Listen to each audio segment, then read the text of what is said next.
नमस्ते बच्चों, welcome back to Rama teachers you. आज हम लोग carboxylic acid that is aldehydes, ketones and carboxylic acid का फाइनल चैप्टर का आज हम लोग पूरा का पूरा खेल खत्म करने वाले हैं। This is going to be the last chapter, sorry this is going to be the last video. ठीक है, हमारा 5वां वीडियो होने वाला है ये। ठीक है, सो हम लोगों ने लास्ट क्लास में कार्बोक्सिलिक एसिड शुरुआत तो किया था, नॉमेनक्लेचर सीख लिया था, फिर उसके बाद हाँ प्रिपरेशन कर लिया था। ठीक है, सारे के सारे अलग अलग तरह के प्रिपरेशंस फ्रॉम अल्कोहल्स, तुम्हारे क्या बोलते हैं, अलग अलग तरीके से एल्डिहाइड्स के थ्रू, कीटोन्स के थ्रू हम सब लोगों ने क्या किया, we were able to figure out how to produce our carboxylic acid. ठीक है, समझ में आ गया। नाउ इस वीडियो में हम लोग क्या करने वाले हैं, फिजिकल एंड केमिकल प्रॉपर्टीज और अंत में यूजेस को पूरा का पूरा खत्म करने वाले हैं। सो शुरुआत करते हैं। हमारे पास जो फिजिकल प्रॉपर्टीज होता है, ठीक है, फिजिकल प्रॉपर्टीज के अंदर हमें क्या देखने को मिलता है, हाँ बहुत सारे इसके प्रॉपर्टीज तुम्हारे कार्बोनिल ग्रुप के साथ भी होते हैं और तुम्हारे हाइड्रोक्सिल ग्रुप के साथ भी मैच बैठाते हैं। क्यों? बिकॉज ये दो अलग अलग फंक्शनल ग्रुप्स का ही मिलन है। It is a mixture of a carbonyl group and an alcohol group, so it will show properties of both of them. ठीक है, आगे बढ़ते हैं। The physical properties of carboxylic acid are described below. Physical state, aliphatic मतलब अमोघ क्या, chain. Aliphatic carboxylic acid up to 9 carbon atoms are colorless liquids at room temperature with unpleasant odor। Vinegar के smell की तरह होता है तुम्हारा unpleasant odor, वही बोलने की कोशिश कर रहे हैं। while higher carboxylic acids are wax like solids and are odorless due to their low volatility। तो लंबा चेन होते वक्त क्या होने लगता है, What happens in the long chain? हमेशा इवन तुम पहले से देखते आ रहे हो, जितना बड़ा चेन होता है उतना तुम्हारा धीरे धीरे गैस से लिक्विड, लिक्विड से सॉलिड बनने लगता है। सॉलिड क्यों बन रहा है एंड में? Why is it becoming a solid?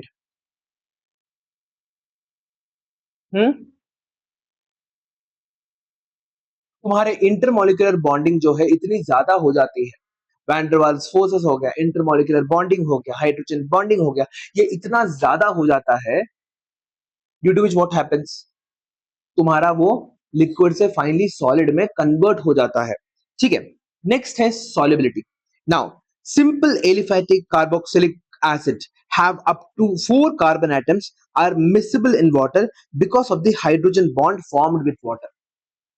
ठीक है, आसानी से तुम्हारे पानी के अंदर डिसॉल्व हो जाता है। कार्बोक्सिलिक एसिड हाइड्रोजन बॉन्ड तो बना ही रहा है ना, it is making its own hydrogen bond. और तुम्हारा जो long chain carbon compound carbon है तुम्हारे पास, we usually know that they are hydrophobic in nature. कम छोटा कम चेन है तुम्हारे पास तो वो आसानी से पानी में डिसॉल्व हो जाएगा, मगर जैसे जैसे लंबा चेन तुम्हारा बनते जाएगा, solubility of the carbonyl acid decreases with increase in the number of the carbon atoms, which is due to the increased hydrophobic interaction of the hydrocarbon part। ठीक है, हाइड्रोकार्बन पार्ट क्या है, लंबा चेन जो carbon तुम्हारे carboxylic acid के पीछे टंगा हुआ है, उसके कारण क्या हो जाता है, तुम्हारा सॉल्युबिलिटी है वो धीरे धीरे कम होने लगता है। ये तुम पहली बार नहीं सुन रहे हो, you have learned about this in class 10। जब तुम लोग कार्बोनेट्स कंपाउंड सीखते थे, तुम्हारा सोप्स एंड डिटर्जेंट्स के अंदर यू हैव दो पार्ट्स होते हैं सोप के अंदर।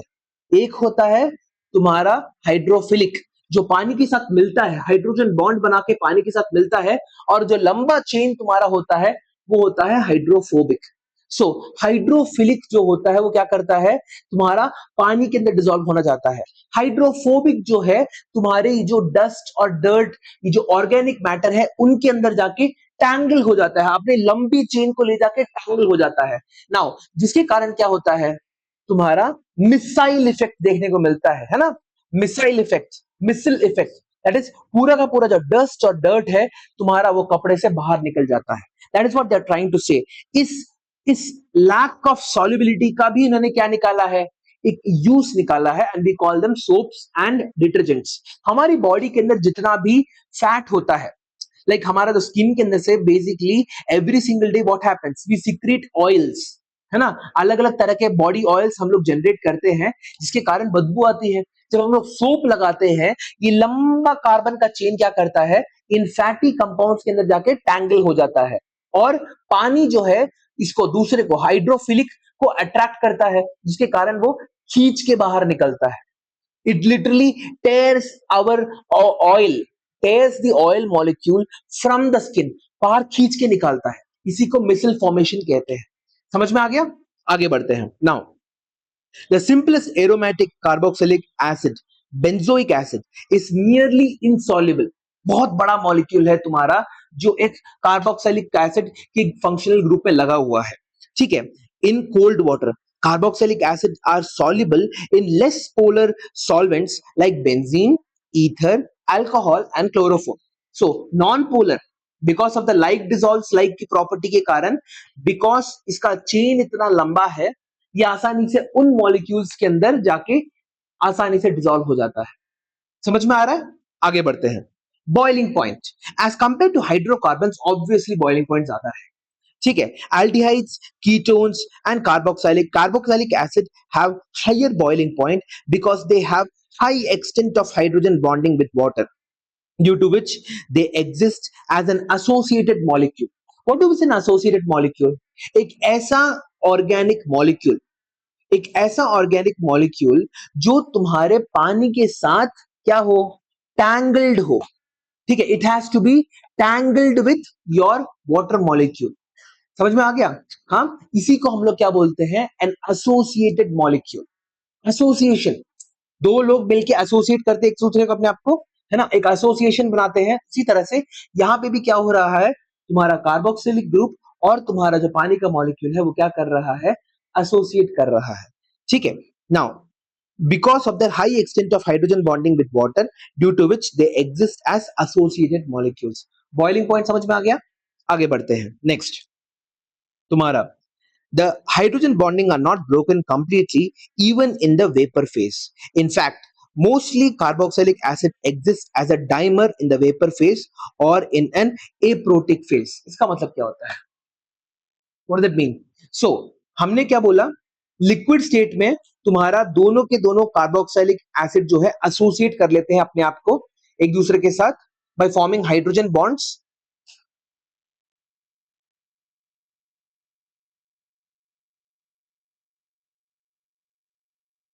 ठीक है।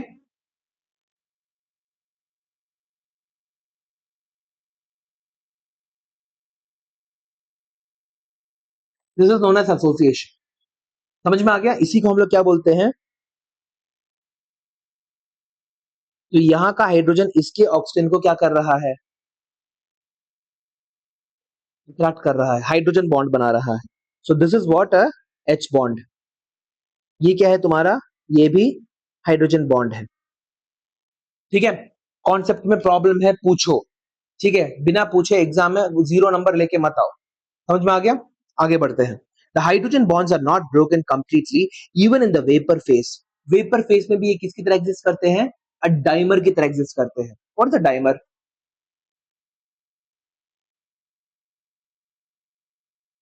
दो मॉलिक्यूल्स का मिलन। ठीक है। डाइमराइजेशन, दो मॉलिक्यूल्स मिलके जब तुम्हारा एक मॉलिक्यूल बनाते हैं उसको हम लोग क्या बोलते हैं, we call it a dimer. ठीक है। In fact mostly carboxylic acid exist as dimer in the vapour phase और in the aprotic phase. Dimer की तरह वो लोग एग्जिस्ट करते हैं। नाउ अगला है तुम्हारे पास melting point. Now the melting point of aliphatic carboxylic acid do not show a regular pattern, rather they show oscillations or altering effect. That is, melting point of an acid containing even number of carbon atoms is higher than the member containing odd number of carbon atoms. इसका मतलब क्या है, अगर तुम्हारा जो क्या बोलते हैं, एक कार्बोक्सिलिक एसिड ग्रुप है जिसके अंदर 4 कार्बन है, उसका मेल्टिंग पॉइंट 5 कार्बन वाले से भी ज्यादा होगा। That is CH3, CH2, CH2, COOH और CH3, CH2, CH2, CH2, COOH। तो ये कितने कार्बन आइटम का है, ये 5 है, सॉरी ये 4 है और ये तुम्हारा 5 है। है ना?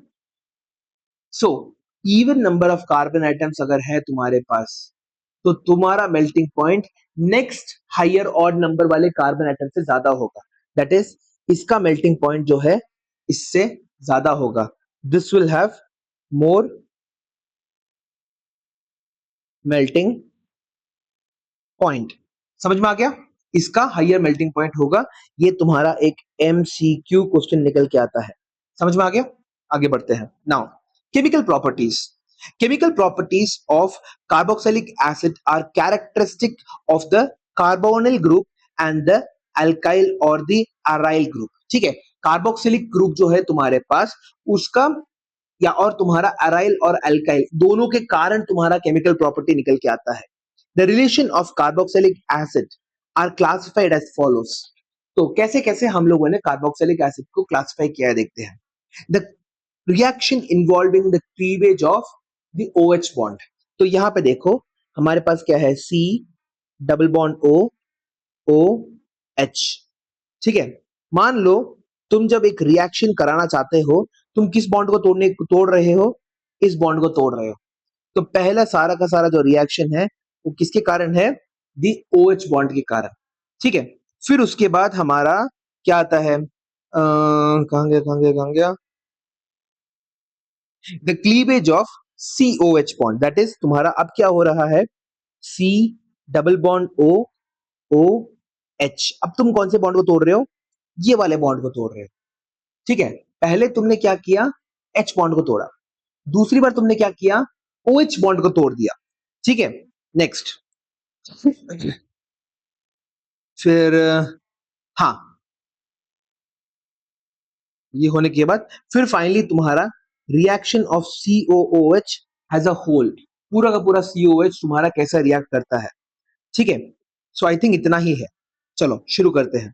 सबसे पहला हमारा कौन सा क्लीवेज होने वाला है, O और H के बीच में। दैट इज O और H के बीच में जब क्लीवेज होता है, सो मेरे को बताओ इन दोनों में इलेक्ट्रोनेगेटिव कौन, किसके पास इलेक्ट्रॉन जाएगा, तो क्या बाहर निकालेगा वो, तुम्हारा जो मॉलिक्यूल है अगर क्लीवेज हो जाता है तुम्हारा ऑक्सीजन और हाइड्रोजन के बीच में, तो वो रिलीज क्या करेगा,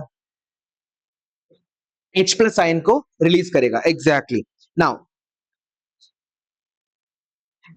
acidity, the carboxylic acids are quite strong acids due to the presence of a OH bond। ठीक है, तुम्हारे पास जो OH बॉन्ड होता है ये टूटता कैसा है, it breaks somewhat like this. ठीक है, इस तरह से तुम्हारा ब्रेकेज होता है। When it breaks, because oxygen is a more electronegative element, because oxygen is a more electronegative element, हमें क्या देखने को मिलता है, हमें देखने को मिलता है कि जो शेयर्ड पेयर ऑफ इलेक्ट्रॉन्स है inside the bond, they are moving towards the they are moving towards किसके पास, तुम्हारे ऑक्सीजन के पास जा रहे हैं, जिसके कारण ऑक्सीजन के ऊपर एक नेगेटिव चार्ज आ रहा है और हाइड्रोजन के ऊपर तुम्हारा एक पॉजिटिव चार्ज आ जा रहा है। यहां तक क्लियर है? ओके, आगे बढ़ते हैं। Now reactions with metals. So हमें पता है कि जो कार्बोक्सिलिक एसिड है वो एक, sorry, carboxylic acid is an acid. तो एसिड के साथ मेटल्स कैसे रिएक्ट करेंगे, acid salt plus hydrogen gas बाहर निकालेंगे। ये 10th क्लास का ही रिएक्शन है, तुम्हारा कुछ नया नहीं सीख रहे। ठीक है, सो acid plus metal gives you acid salt plus hydrogen gas. तो RCOOH प्लस सोडियम के साथ रिएक्शन हुआ तो क्या मिलेगा, RCOO minus Na plus plus तुम्हारा H2 गैस बाहर निकल जाएगा।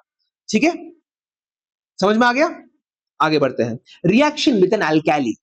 सो एसिड है, बेस है, दोनों का रिएक्शन होगा तो क्या निकल के आएगा, neutralisation reaction. You will get a salt and a water. So acid हो गया, सोडियम हाइड्रोक्साइड हो गया, तो तुम्हारा सॉल्ट क्या मिल रहा है, RCOO Na प्लस तुम्हारा H2O molecule is getting released. समझ में आ गया? आगे बढ़ते हैं। Reaction with the carbonate and the bicarbonate. Unlike phenols, they react with a weaker base like sodium carbonate or sodium bicarbonate. Again, acid plus sodium carbonate या फिर sodium hydrogen carbonate क्या मिलता है, कार्बन डाइऑक्साइड बाहर निकल के आता है। उसको तुम क्या करते हो, उसको तुम किसके थ्रू पास कराते हो, चेक करने के लिए कि कार्बन डाइऑक्साइड ही है कि नहीं। हाँ, लाइम वाटर के साथ। What is lime water? Calcium hydroxide. क्या बन रहा है वो? क्या बन रहा है? Limestone. What is limestone? Calcium carbonate. ठीक है। So the reaction is used to detect the presence of a carbonyl group in an organic compound. ठीक है सर, बार बार कार्बोनिल बोल रहा हूं, carboxyl group, carboxyl group in an organic compound. So तुम्हारे पास यहां पे क्या हो जाएगा? RCOOH plus NaHCO3 gives you RCOONA plus H2O plus CO2 तुम्हारा निकल के आएगा। ठीक है। So an acid salt plus water plus carbon dioxide gas का इवोल्यूशन। समझ में आ गया? तो इसका इस्तेमाल करके हम लोग क्या कर सकते हैं? Identify the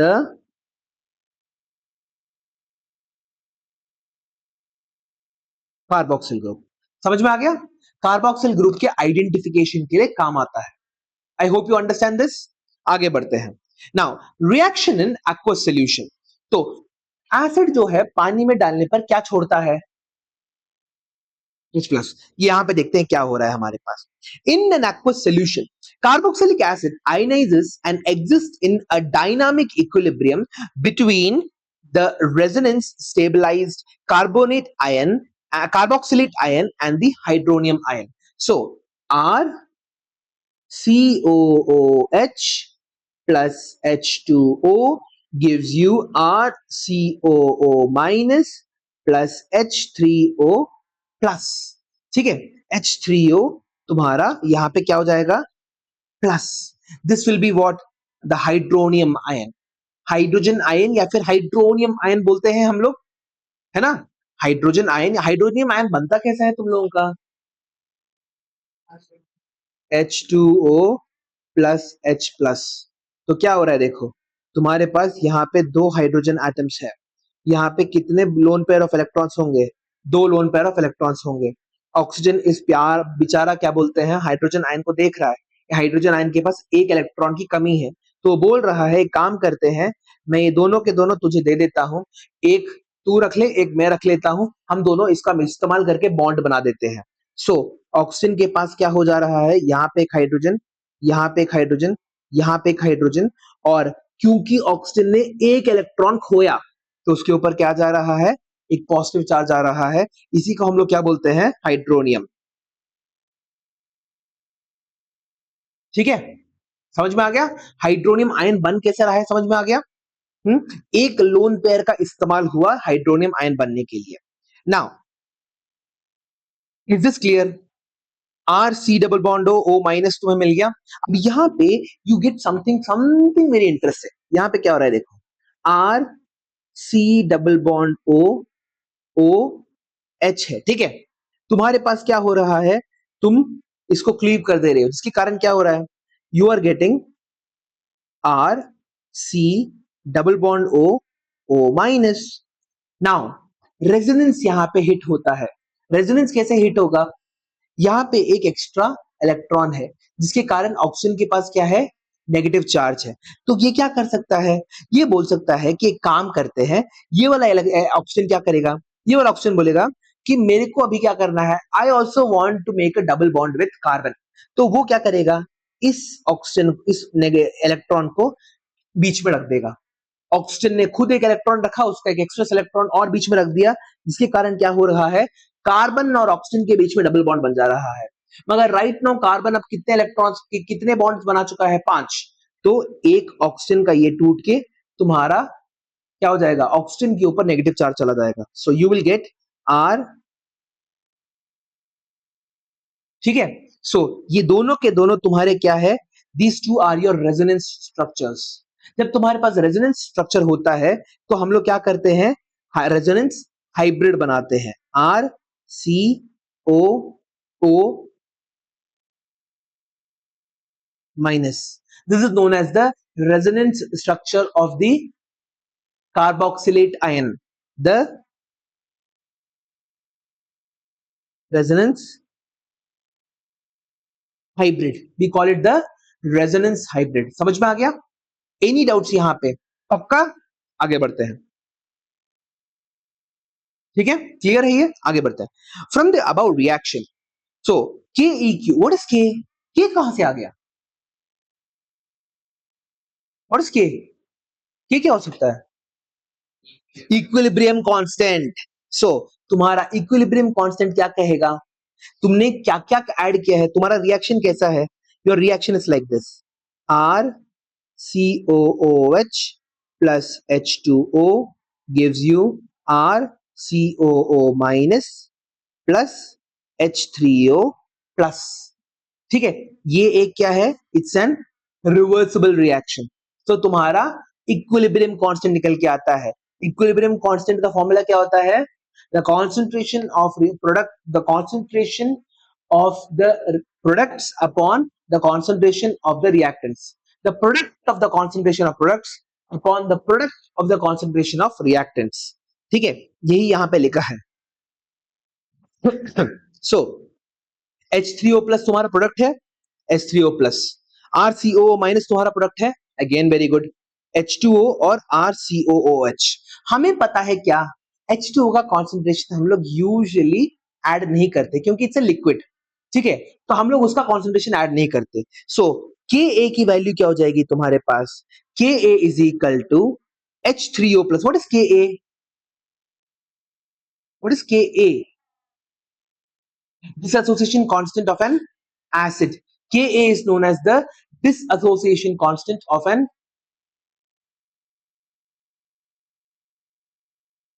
ionization. ठीक है, fine. Okay, fine. So Keq is called the equilibrium constant and Ka is called the acid dissociation constant. So तुम्हारे पास H2O को तुमने हटा दिया, ये रिएक्शन देख रहे हो तुम लोग, यहाँ पे ये था, ये था products H3O plus का concentration. What? How do you write H3O plus का concentration? H3O plus in square brackets तुम्हें concentration मिल जाएगा RCOO minus, इसको भी ब्रैकेट में लिख लिया, upon RCOOH. This becomes the Ka value, ionization constant या फिर तुम्हारा disassociation constant of an acid. यहां तक क्लियर है? पक्का? आगे बढ़ते हैं। Now, the strength of an acid is usually indicated by the pKa. What is pKa? pK क्या होता है? pH क्या होता है? What is p? Power, p का मतलब क्या होता है? Power. Power of H plus. Power of the hydrogen ion. It's a logarithmic scale. तुम्हारा एक logarithmic scale होता है.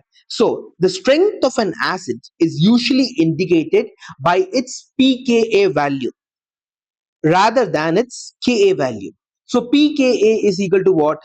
Minus log of Ka, है ना? तो लॉगरिथमिक स्केल में हम लोग क्या निकालते हैं? हमारा pH हो गया, PaOH हो गया, pKa हो गया, pKb हो गया, तुम्हारा क्या बोलते हैं, को जो भी ऐसे वैल्यूज होते हैं, इन सबको हम लोग लॉगरिथमिक स्केल के अंदर डिफाइन करते हैं। तनिष्क को समझ में नहीं आया है आई थिंक? हाँ, पक्का? H2 को अगले फॉर्म में देखो ना, अगले लाइन में देखो यहाँ पे। हाँ, के ए इज व्हाट? सबसे पहले तुम्हें क्या मिल रहा था? के इक्विलिब्रियम मिल रहा था। यूजुअली वाटर का कॉन्सेंट्रेशन हमारा यूजुअली 1 होता है। हम लोग जब केमिकल इक्विलिब्रियम वाला जो चैप्टर था, इक्विलिब्रियम वाला चैप्टर था ना 9th 11th क्लास में, हाँ, उसके अंदर हम लोग क्या करते हैं, उसके अंदर हम लोग जो सॉलिड होता है उसका कॉन्सेंट्रेशन का भी काउंट नहीं करते, जो लिक्विड होता है उसका कॉन्सेंट्रेशन हम लोग यूजुअली काउंट नहीं करते, सिर्फ और सिर्फ एक्वस सॉल्यूशंस का जो कॉन्सेंट्रेशन होता है वो काउंट होता है। समझ में आ गया? आगे बढ़ते हैं, चलो next. The smaller the pKa value the stronger is the acid. Why smaller? क्योंकि नेगेटिव होता है। जितना कम मैग्नीट्यूड रहेगा तुम्हारे पास, उतना ज्यादा तुम्हारा स्ट्रेंथ रहेगा एसिड का। समझ में आ गया? आगे बढ़ते हैं, next. Strong acids have a pKa value less than 1. Moderately strong acids have pKa value between 1 to 5. Weak acids have a pKa value from 5 से लेके 15 तक. Extremely weak acids have a pKa value greater than 15. समझ में आ गया? pH, यहां पे confuse मत हो। pH स्केल तुम्हारा 0 से लेके 14 तक जाता है। That's it. pH स्केल का वैल्यू तुम्हारा 0 से लेके 14 तक जाता है। Now, try fluoroacetic acid is the strongest organic acid जिसका pKa वैल्यू क्या है 0.23। 0.23 होने के कारण इसकी वैल्यू बहुत ज्यादा बढ़ जाती है। Now pKa of hydrochloric acids, benzoic acids and acetic acids are -7.0। r तुम्हारा यहां पे ऐसा होना चाहिए 7.0, 4.19 एंड 4.76 रेस्पेक्टिवली। समझ में आ गया? ये वहां पे माइनस जानबूझ के लिखा है क्या?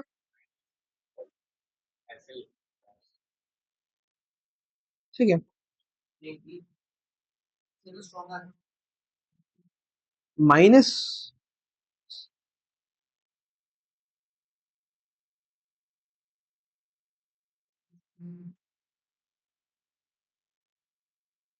तो तुम्हारा हाइड्रोक्लोरिक एसिड का एक्चुअली -7 है और बेंजोइक एसिड और एसिटिक एसिड का 4.19 और 4.76 निकल के आ रहा है। The cause for the acidic nature of carboxylic acid, ये हो ही क्यों रहा है तुम्हारे पास? Carboxylic acid may be regarded as a resonance hybrid of the structures 1 and 2। ठीक है, ये दोनों के दोनों रेजोनेंस स्ट्रक्चर्स को तुम रख सकते हो। दोनों अलग अलग जगह में तुम्हारे पास ऑक्सीजन है, तो डबल बॉन्ड तुम्हारा यहाँ पे और वहां पे तुम्हारा शिफ्ट होते रह सकता है। समझ में आ गया? हाँ। Is there any problem in understanding this diagram? यहाँ पे जो डायग्राम इन्होंने बनाया है इसको समझने में प्रॉब्लम हो रही है?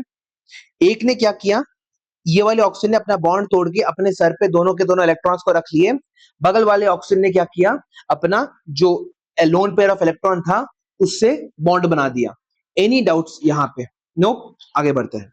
Now being more electronegative, oxygen having positive charge weakens the OH bond। Electronegative होने के कारण क्या हो रहा है, तुम्हारा यहाँ पे जो OH बॉन्ड है ना तुम्हारा, हाँ वो बहुत ज्यादा वीक हो जा रहा है। नाउ जैसे ही OH बॉन्ड वीक होता है हमको पता है क्या होगा, ऑक्सीजन के ऊपर ज्यादा नेगेटिव पोलैरिटी आएगी, हाइड्रोजन के ऊपर ज्यादा पॉजिटिव पोलैरिटी आएगी और फाइनली तुम्हारा बॉन्ड टक करके बीच से टूट जाएगा। समझ में आ गया? सो इसके कारण क्या होता है, तुम्हारा एक H प्लस आयन रिलीज होता है। Now the carboxylate ion formed by the removal of a proton is also stabilised by resonance. ये हम लोगों ने थोड़ी देर पहले ही डिस्कस किया। इस तरह से तुम्हारा रेजोनेंस निकल के आता है। Now the resonance stabilisation of the carboxylate ion is more than that of the undissociated carboxylic acid. ठीक है, सो तुम्हारा जो रेजोनेंस है बहुत ज्यादा हाई होता है। ठीक है, हाँ, for the carboxylate ion. Now therefore greater stability of carboxylate ion is responsible for the acid characteristics of the carboxylic acid। now इसको ध्यान से समझो, ठीक है? ध्यान से समझने की कोशिश करो। just listen to my voice Tanish. तो हाँ, तो क्या हो रहा है, तुम्हारे पास जो कार्बोक्सिलिक एसिड है, ठीक है, हाँ, रेजोनेंस दोनों के दोनों स्ट्रक्चर्स के अंदर हो रहा है। एक तुम्हारा plain and simple carboxylic acid में हो रहा है जब उसने हाइड्रोजन दिया नहीं।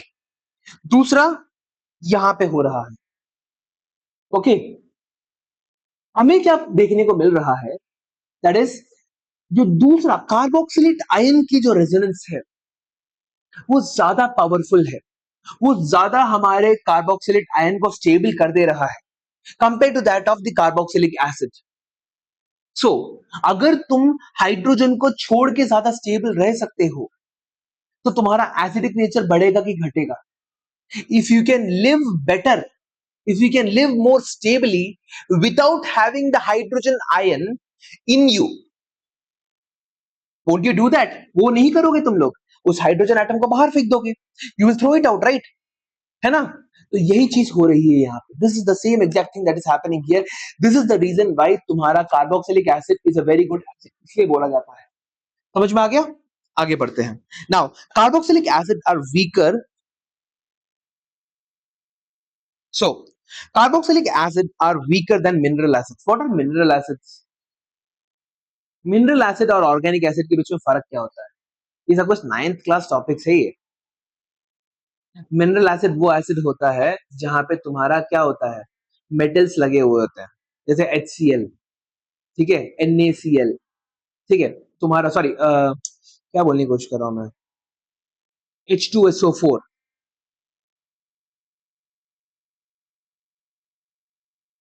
mineral acid, but they are strong acids than alcohols. pKa, that is 16 for ethanol and phenols. pKa is -10. एक सेकंड, एक सेकंड, एक सेकंड। सो मिनरल एसिड्स वो एसिड्स होते हैं जो जिनका ओरिजिन कोई ऑर्गेनिक कंपाउंड के अंदर से नहीं होता है, कोई लिविंग बीइंग के थ्रू नहीं होता है, ठीक है। They are formed from inorganic materials, inorganic minerals के थ्रू तुम्हारा निकल रहा है, इसलिए इन्हें मिनरल एसिड्स कहा जाता है। Now carboxylic acids are weaker than mineral acids, but they are stronger than alcohols. pKa of 16 और तुम्हारा phenols, that is pKa of 10. Now carboxylic acid versus alcohols. Now -10, sorry. Now carboxylic acid versus alcohols. Now carboxylic acids are more acidic than alcohols because the carboxylate ion are more stable than the alkoxide ion.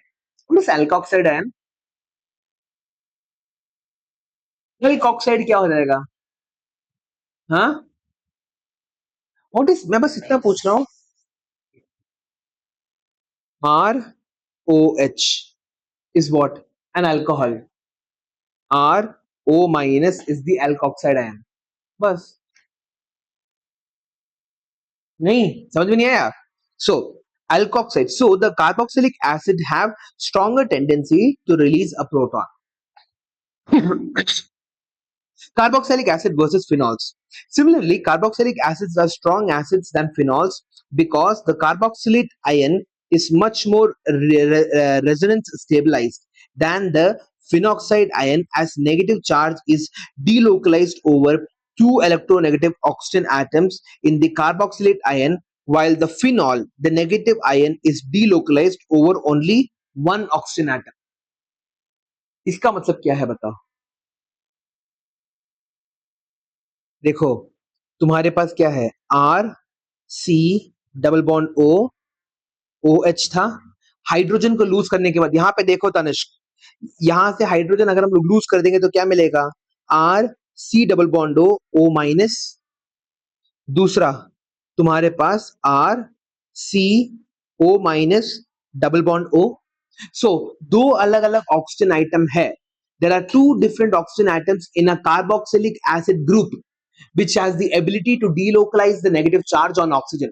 दो अलग अलग oxygen atom में तुम delocalise करके रख सकते हो, मगर फिनॉल्स के अंदर क्या होता है? देखो, एक ही ऑक्सीजन एटम है जिसके अंदर तुम्हारा नेगेटिव चार्ज जो है डीलोकलाइज हो सकता है, ठीक है। That is why they are written यहाँ पे। सो कहाँ गया? हाँ, यहाँ पे similarly carboxylic acids are strong acids than phenols because the carboxylate ion is much more resonance stabilized than the phenoxide ion, as negative charge is delocalized over two electronegative oxygen atoms in the carboxylate anion, while in phenol the negative charge is delocalized over only one oxygen atom. ये समझ में आ गया? यहाँ पे दो अलग अलग ऑक्सीजन एटम में तुम्हारा डीलोकलाइजेशन हो रहा है, मगर यहाँ पे सिर्फ और सिर्फ एक ऑक्सीजन एटम के अंदर तुम्हारा डीलोकलाइजेशन देखने को मिल रहा है, जिसके कारण क्या हो रहा है?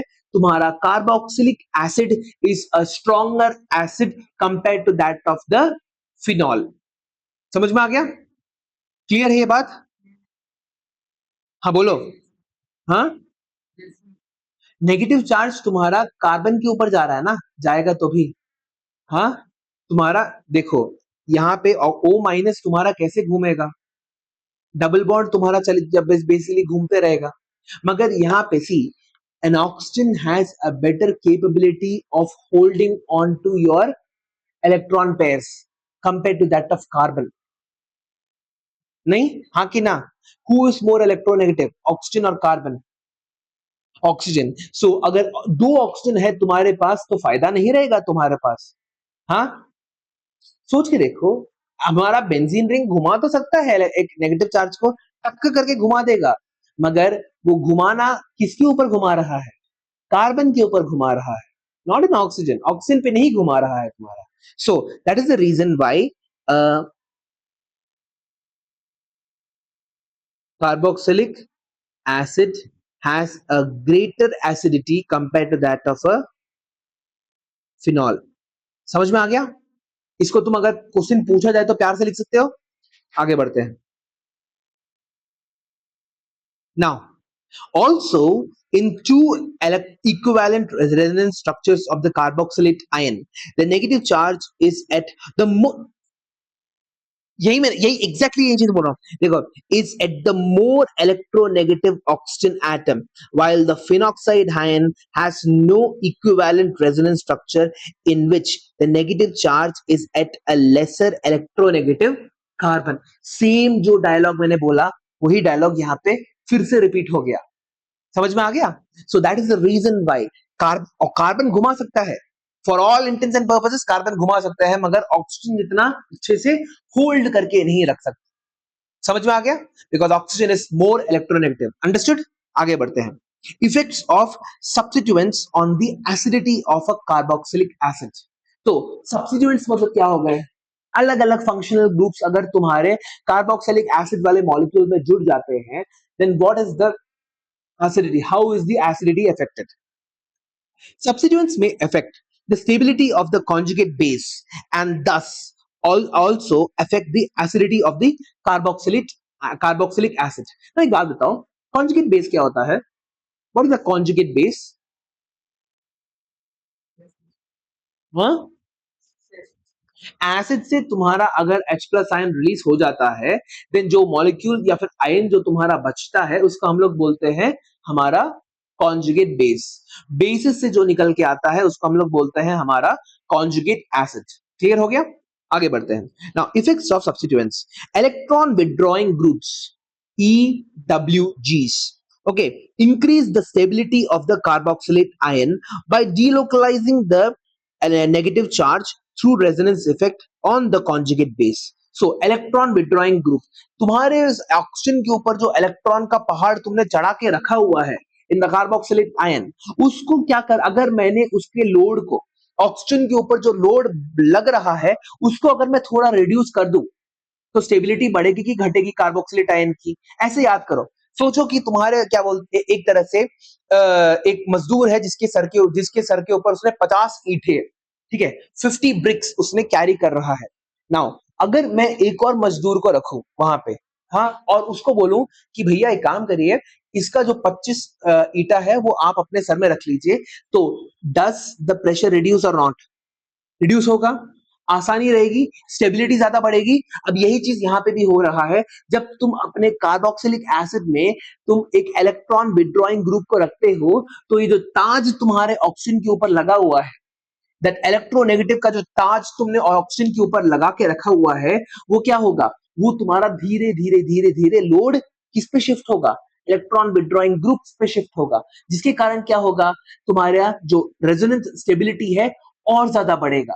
और ज्यादा बढ़ने के कारण तुम्हारा जो कॉन्जुगेट बेस है, अगर कॉन्जुगेट बेस की स्टेबिलिटी बढ़ रही है, दैट मींस वो और आसानी से जो एसिड है अपना हाइड्रोजन को छोड़ पाएगा।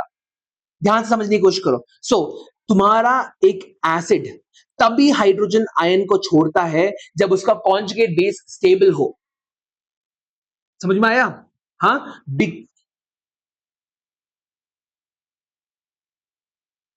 ठीक है। तुम्हारा जो कार्बोक्सिलेट आयन है, ठीक है, इस एक और एग्जांपल देता हूं। HCl इतना स्ट्रॉन्ग क्यों है? क्योंकि Cl माइनस क्या है? एक स्टेबल, क्या, एक स्टेबल कॉन्जुगेट बेस है। ठीक है, अगर रिपीट नहीं करोगे, अगर कोई आंसर नहीं बोलोगे ना, मेरे को गुस्सा आएगा, ठीक है? मैं सब कुछ बोल रहा हूं। नाउ आगे बढ़ो। सो इलेक्ट्रॉन विथड्रॉइंग ग्रुप्स कैसे इफेक्ट करते हैं देखते हैं। On the other hand, electron donating groups EDGs decrease the stability of the carboxylate ion by destabilizing the negative charge. अब सोच के देखो, वही मजदूर जो सर के ऊपर 50 ईंटें लेके घूम रहा था, उसके ऊपर तुमने 25 ईंटें और लगा दिए, अब क्या होगा? हाँ, बहुत ज्यादा उसकी स्टेबिलिटी कम हो जाएगी। समझ में आ गया? तनिष्क, गूंगे हो गए हो क्या सडनली? नहीं, मैं ऐसे ही पूछ रहा हूँ, गूंगे हो गए हो क्या? नहीं ना, मतलब मुंह अभी भी काम कर रहा है? हाँ, you can participate in the class, right? ऐसे क्या क्या बोलते हैं, लॉस्ट तो फील होने की जरूरत नहीं है। सो तुम्हारा इलेक्ट्रॉन विथड्रॉइंग ग्रुप्स क्या करेंगे? स्टेबिलिटी को इंक्रीज करेंगे। इलेक्ट्रॉन डोनेटिंग ग्रुप्स तुम्हारे जो इलेक्ट्रॉन डीलोकलाइजेशन स्टेबिलिटी है उसको और ज्यादा कॉम्प्लिकेटेड बना देंगे, डिक्रीज कर देंगे। The effect of the following substituent groups in increasing acidic order are कौन कौन से है हमारे पास? हाँ, सबसे पहले पीएच क्या होता है? Phenyl, iodine, iodide, bromide, chloride, fluoride, cyanide, nitrile, cyanide या फिर नाइट्राइल जो भी तुम्हें अच्छा लगे, NO2, NO2 क्या है? नाइट्रो, CF3 क्या हो जाएगा? और CF3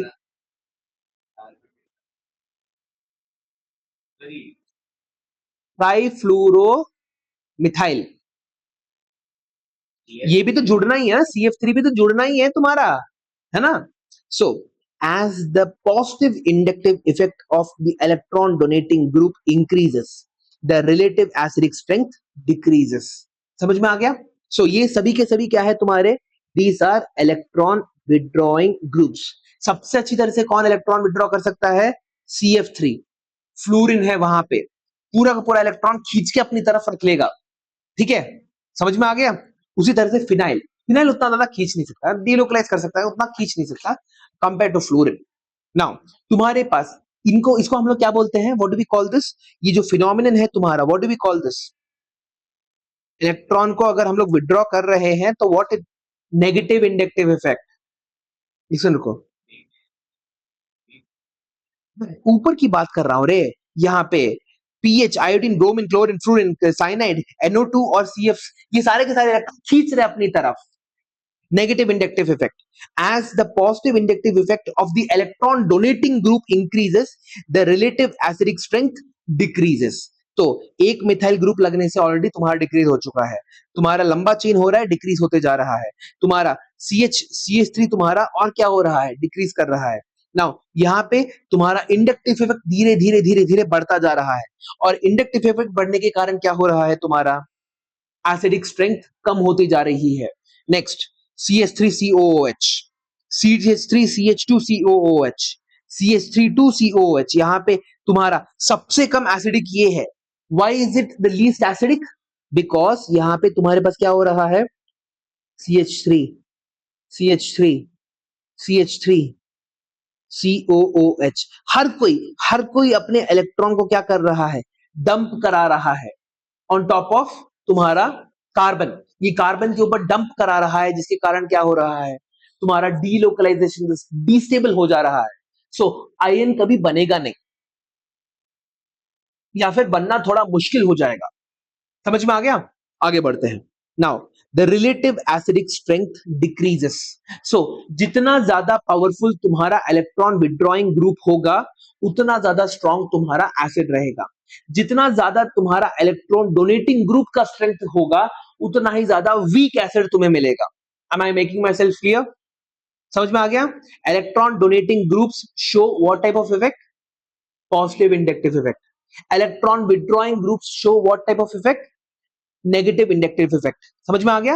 इलेक्ट्रॉन को खींच के लेके जा रहे हो, खुद को नेगेटिव कर दे रहे हो, negative inductive effect. Next, now यहाँ पे the order of decreasing acidity of different carboxylic acids are, तुम्हारा pKa लेवल के आधार पर तुम्हारे पास क्या हो रहा है? सबसे ज्यादा एसिडिक कौन होगा? CF3COOH। सबसे कम कॉमन होगा CH3CH2COOH। समझ में आ गया? आगे बढ़ते हैं। Now the direct attachment of a group such as phenyl or vinyl to a carboxylic acid increases the acidity of the corresponding carboxylic acid, contrary to the decrease expected due to the resonance shown by the below. यहाँ पे देखो, यहाँ पे क्या हो रहा है तुम्हारे पास? what is happening here? अगर तुमने डायरेक्टली, what is phenyl या फिर vinyl? what is phenyl and vinyl? Phenyl या विनाइल क्या होता है?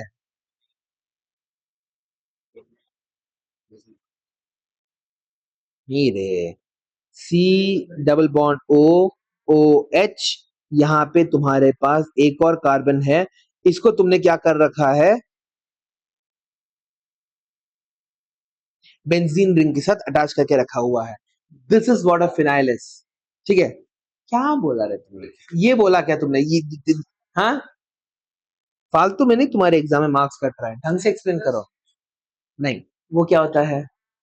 अराइल। ठीक है? समझ में आ गया?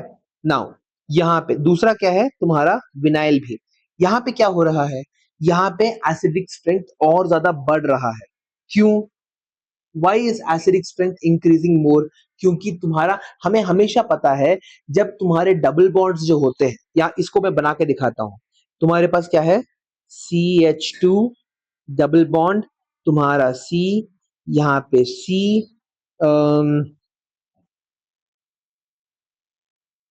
यहाँ पे एक बॉन्ड है, ठीक है, डबल बॉन्ड O OH। जब भी ऑल्टरनेट पोजिशंस पे तुम्हारे डबल बॉन्ड होते हैं तो तुम्हारा रेजोनेंस बहुत ज्यादा बढ़ जाता है। It has to be in alternate positions. इसलिए हम लोगों ने विनाइल और तुम्हारा फिनाइल, इन दोनों को हम लोगों ने इसलिए लिया बिकॉज ऑल्टरनेट पोजिशन के अंदर हमारा डबल बॉन्ड निकल के आ रहा है। समझ में आ गया? सो डबल बॉन्ड अगर ऑल्टरनेट पोजीशन पे निकल के आता है तो तुम्हारी स्टेबिलिटी बढ़ सकती है। दैट मींस ये डबल बॉन्ड यहाँ पे शिफ्ट हो सकता है, ये डबल बॉन्ड तुम्हारे ऑक्सीजन के ऊपर जा सकता है। That is you are getting the double bond in the middle and तुम्हारा ऑक्सीजन एटम के ऊपर नेगेटिव चार्ज आ रहा है। So this makes it what? This makes it a better acid. समझ में आ गया? आगे बढ़ते हैं। नाउ द डायरेक्ट अटैचमेंट, फिर से मैं इस टाइप को पढ़ रहा हूं। The direct attachment of growth such as the direct attachment of groups such as phenyl and vinyl to the carboxylic acid increases the acidity of the corresponding carboxylic acid, contrary to the decrease expected due to resonance as shown in figure। समझ में आ गया? तो तुम्हारी acidity बढ़ जाती है, ठीक है। As sp2 hybridized carbon is more electronegative than the sp3 hybridized carbon, इसका रीजन क्या है? मेरे को ये बताओ, इसका रीजन क्या है? Why is sp2 hybridized carbon more electronegative than sp3 hybridized carbon? What is the reason behind it?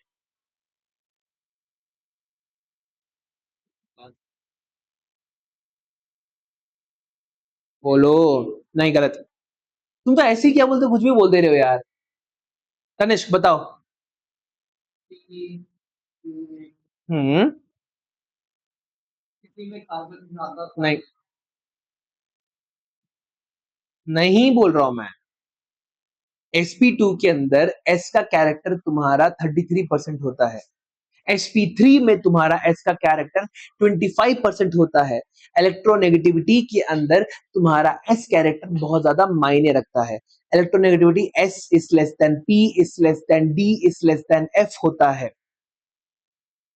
ये तुम्हारा 11th class structure of atom में और 11th क्लास तुम्हारा third chapter classification of elements in the periodic table, इन दोनों के अंदर अच्छे से एक्सप्लेन किया गया है। s कैरेक्टर बढ़ रहा है, ठीक है। यहाँ पे देखो sp2 एंड sp3, देखो sp2 मतलब कितने ऑर्बिटल्स होंगे तुम्हारे पास हाइब्रिड?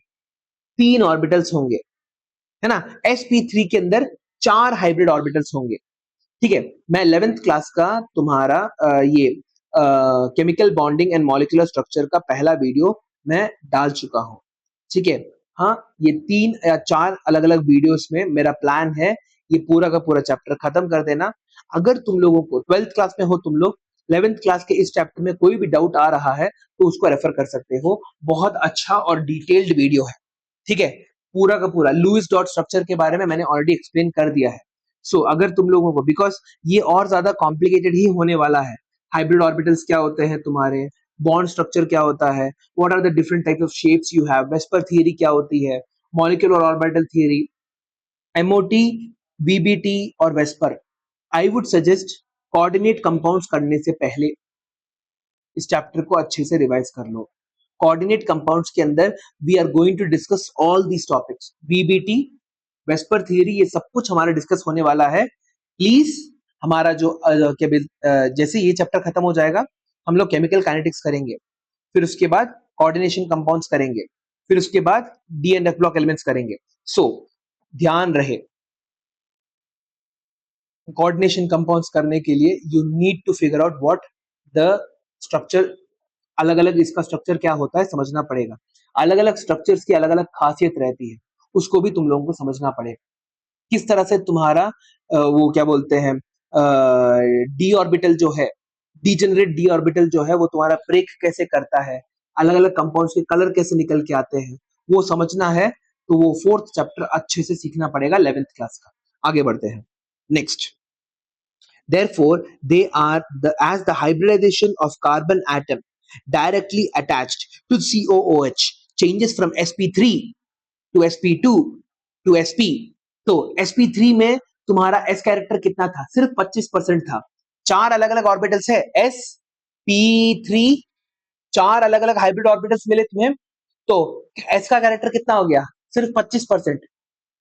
sp2 में 33%, sp के अंदर 50%। ठीक है, तो क्या होगा? The acidic strength increases in the order of CH3COOH, CH2CHCOOH, C6H5COOH।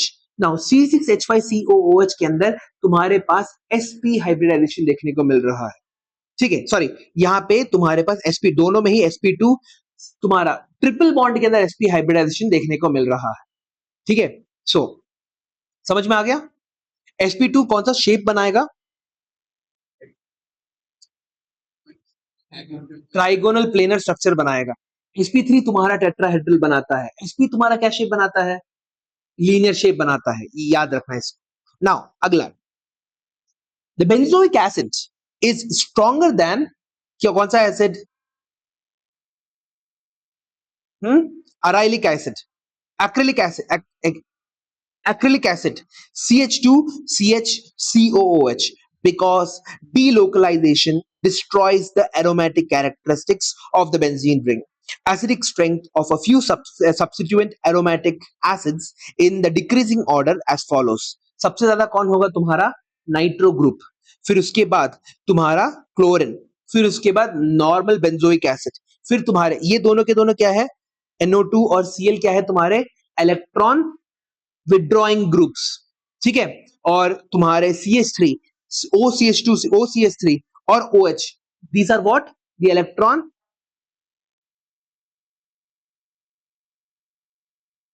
ये मेरे को चेक करना पड़ेगा। ठीक है, I have to check this. OH तुम्हारा इलेक्ट्रॉन विड्रॉइंग ग्रुप हो लगता था मेरे को हमेशा। ठीक है, ये मैं चेक करके बता दूंगा तुम लोगों को। ठीक है, सो सिर्फ और सिर्फ जब तुम्हारा हाइड्रोजन निकल के आ रहा है from COOH, from the carboxylic acid group, हम लोग क्या बोलते हैं? सिर्फ और सिर्फ एसिडिक रिएक्शंस के बारे में बात की है, और किसी के बारे में हम लोगों ने बात नहीं किया है। जब हमारा OH, दैट इज C और O के बीच में जो बॉन्ड टूटता है और तुम्हारा OH ग्रुप बाहर निकल के आता है, उनके रिएक्शन थोड़े बहुत हम लोग समझने वाले हैं। नाउ हाँ, ये वाले में मेरे को प्रॉब्लम ये है कि OH जो है, हाँ, तुम्हारा acidic strength of a few substituent aromatic acids, उससे भी पहले benzoic acid is stronger acid than acrylic acid, CH2CHCOOH, because the delocalization destroys the aromatic character of the benzene ring। ठीक है, तो इसका मतलब क्या है देखते हैं। ठीक है, लाइन बाय लाइन देखते हैं। नाउ बेंजोइक एसिड क्या हुआ तुम्हारे पास? बेंजीन के ऊपर डायरेक्टली COH डाल दिया तो तुम्हारे पास बेंजीन रिंग मिल गया। ठीक है, बेंजोइक एसिड। ठीक है, this is the benzoic acid. Now इसमें क्या हो रहा है, अब इसको देखो। एक्रिलिक एसिड, एक्रिलिक एसिड क्या है तुम्हारे पास? CH2 डबल बॉन्ड CH, यहां पे C double bond O OH। Can you see तुम्हारा ऑल्टरनेट ये हो रहा है? Can you see this alternate thing happening here? तो जब भी ऑल्टरनेट होता है, मैंने क्या बोला है, तुम्हारा जो क्या बोलते हैं रेजोनेंस है वो थोड़ा ज्यादा इंक्रीज होने लगता है। नाउ बेंजोइक एसिड, ये वाला acid is a stronger acid than the acrylic acid, ये वाला acid, because the delocalization destroys the aromatic character of the benzene ring।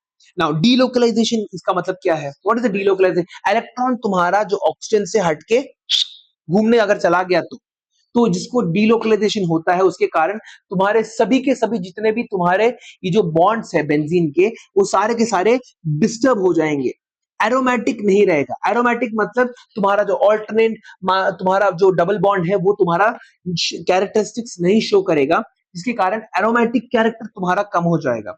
Now acidic strength of a few substituent aromatic acids in the decreasing order, ये समझ में आ गया? ये वाला रो आखिरी वाला, क्यों? these are electron withdrawing groups। ये वाला मेरे को एक बार चेक करना है OH क्यों ऐसा है करके।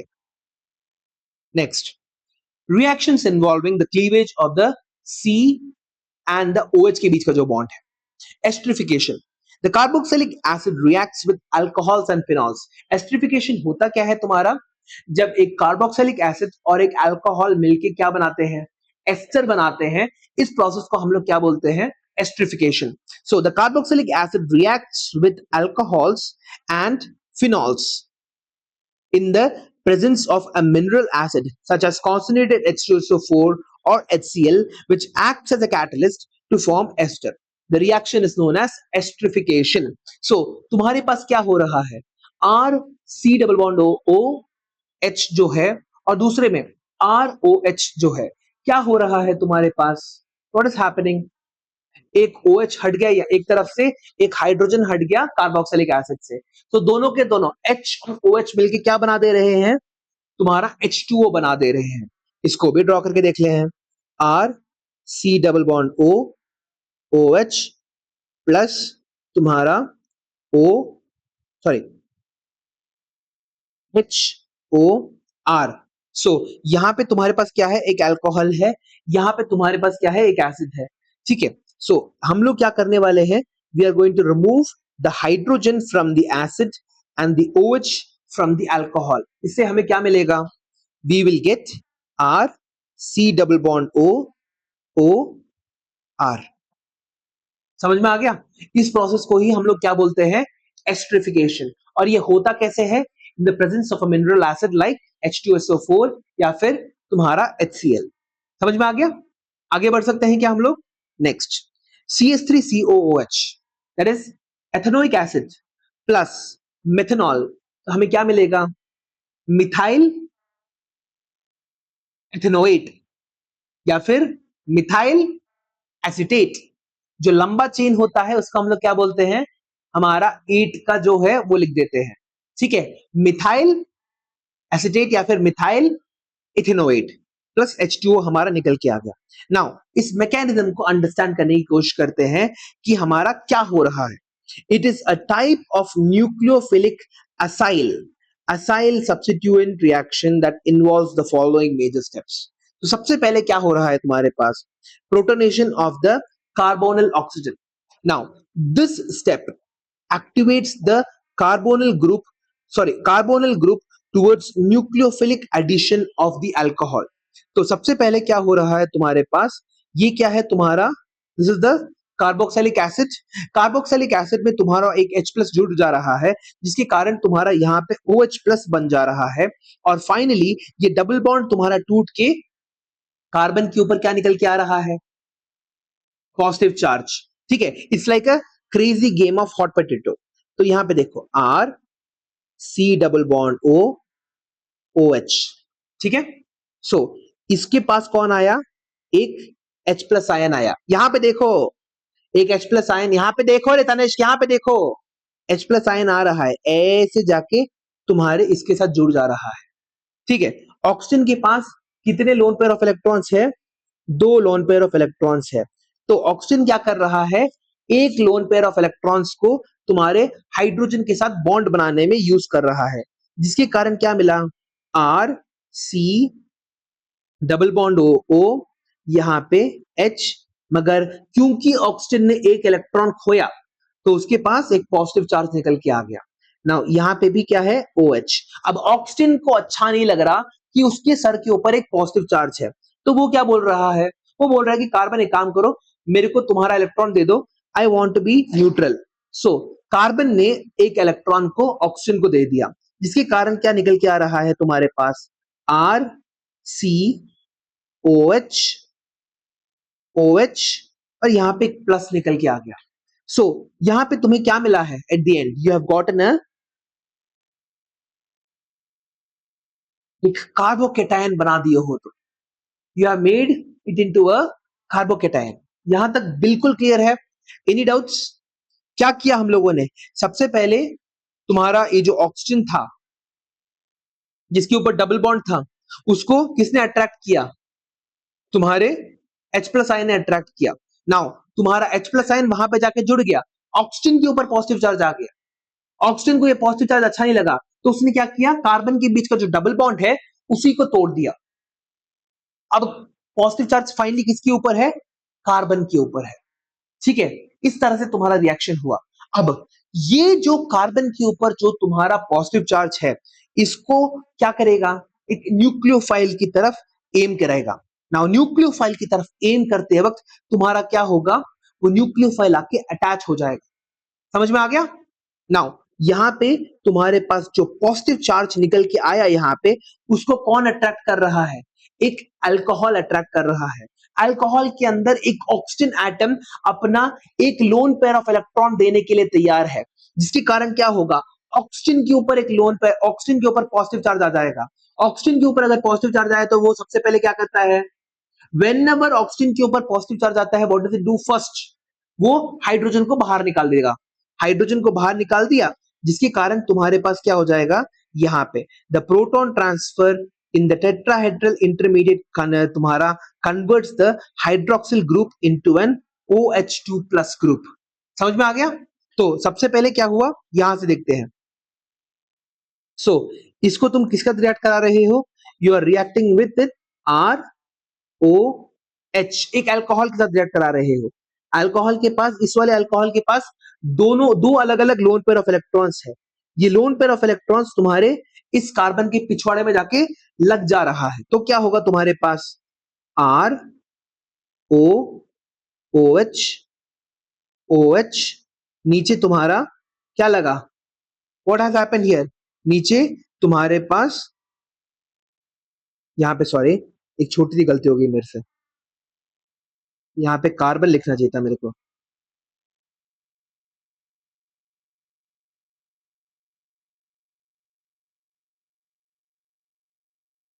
ठीक है, हाँ कि ना? ऑक्सीजन ने क्या किया? ऑक्सीजन के ऊपर अब पॉजिटिव चार्ज आ चुका है। ठीक है, नहीं? हाँ, स्टेप 2। ठीक है, तो स्टेप 2 को एक और फिर से समझाता हूं। ठीक है, स्टेप 1 में हम लोग कहां तक पहुंच गए थे? R C O H O H, positive charge यहां तक पहुंच गए थे। यहां तक क्लियर है क्या? अब क्या हो रहा है? इसको अट्रैक्ट कर रहा है कौन? आर ओ एच, इसके लोन पेयर ऑफ इलेक्ट्रॉन्स इसको लालच दिखा रहे हैं, जिसके कारण क्या हो रहा है तुम्हारे पास? यू आर हैविंग आर, यहां पे फिर से ओ लिख रहा हूं, सी ओ एच। यहां पे ऑक्सीजन ने क्या किया? एक लोन पेयर ऑफ इलेक्ट्रॉन लिया और इस कार्बन प्लस के पिछवाड़े में लगा दिया, जिसके कारण क्या हुआ? तुम्हारा एक बॉन्ड बन गया। ठीक है, ऑक्सीजन के पास अभी भी दो लोन पेयर ऑफ इलेक्ट्रॉन्स है। एक यहाँ पे H निकल के आ गया, एक यहाँ पे R निकल के आ गया। ऑक्सीजन का ये जो दो इलेक्ट्रॉन है वो भी दिखा देता हूं, ये इलेक्ट्रॉन और ये इलेक्ट्रॉन यहाँ पे है करंटली। ठीक है, सो हाँ, कोऑर्डिनेट बॉन्ड ऐसे ही तो बनता है। This is how the formation of coordinate bond takes place. Oxygen ने क्या किया? तुम्हारा बेसिकली एक बॉन्ड बना दिया। कार्बन को क्या चाहिए था? कार्बन पॉजिटिव था, कार्बन को सिर्फ एक इलेक्ट्रॉन की जरूरत है। अब क्योंकि ऑक्सीजन के पास दो loan pair of electrons already मौजूद थे, इसलिए आई एम गोइंग टू से अगेन, फोर्थ चैप्टर को रिवाइज करो, 11th क्लास का, बहुत सारे टॉपिक्स उसके अंदर है। तुम्हारा मैकेनिज्म आसानी से एक कहानी बोलने की तरह बोल सकते हो तुम मैकेनिज्म को। ठीक है, तो ऑक्सीजन के ऊपर जो दो लोन पेयर ऑफ इलेक्ट्रॉन्स थे, ठीक है, एक लोन पेयर ऑफ इलेक्ट्रॉन ने उसने क्या किया? एक तो इलेक्ट्रॉन अपने पास रखा, दूसरा इलेक्ट्रॉन कार्बन को दे दिया। ठीक है, कार्बन को देने के बाद they were able to make this bond. ये तुम्हारा जो बॉन्ड है ये उसी के कारण बन पाया। मगर अब ऑक्सीजन के पास क्या हो रहा है? एक इलेक्ट्रॉन की कमी पड़ रही है। तो बेसिकली ऑक्सीजन के पास अब फाइनली एक पॉजिटिव चार्ज आ चुका है। ठीक है, so this is what is happening here.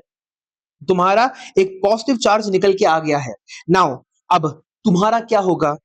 ये जो दो इलेक्ट्रॉन्स है, ऑक्सीजन और हाइड्रोजन के बीच में जो दो इलेक्ट्रॉन्स है ना, ऑक्सीजन क्या करेगा? मेरे को दे दे बोल देगा। ये हरा वाला जो इलेक्ट्रॉन है, this is already belonging to oxygen, ये हाइड्रोजन को बिलोंग कर रहा है। ये दोनों के दोनों अब क्या कर रहे हैं? इसके पास आने वाले हैं, जिसके कारण hydrogen will finally B kicked out. Hydrogen को हम लोगों ने किक आउट कर दिया। अब देखो क्या हो रहा है, look at this, OH RO, तुम्हारे पास यहाँ पे OH R, यहाँ पे 2 इलेक्ट्रॉन्स ऑक्सीजन का खुद का, और यहाँ पे I am gonna make it like that only, ऐसे, ठीक है। ऑक्सीजन खुश। अब इसके साथ इसने क्या छोड़ा है, एक एक्स्ट्रा H प्लस आयन को छोड़ दिया, ठीक है। नाउ यहाँ पे कहानी खत्म नहीं हो रही है, अब क्या हो रहा है एट द एंड, ये वाला ऑक्सीजन क्या करेगा, ये वाला ऑक्सीजन बोलेगा मेरे को भी तुम्हारी भी जरूरत नहीं है, और ये तुम्हारा यहाँ पे जो लोन पेयर ऑफ इलेक्ट्रॉन्स थे वो लेके बाहर निकलेगा। समझ में आ गया? It will take the two lone pair of electrons तुम्हारा, और ऑक्सीजन तुम्हारा बाहर निकल के चला गया, तभी तो पानी निकल रहा है तुम्हारा एट द एंड, ठीक है। So the proton transfer in the tetrahedral intermediate converts the hydroxyl group into OH2 plus. नहीं नहीं नहीं, sorry sorry sorry sorry sorry, I am sorry, नहीं ये नहीं होगा, ये वाला बॉन्ड नहीं, तुम्हारा ऐसा नहीं होगा।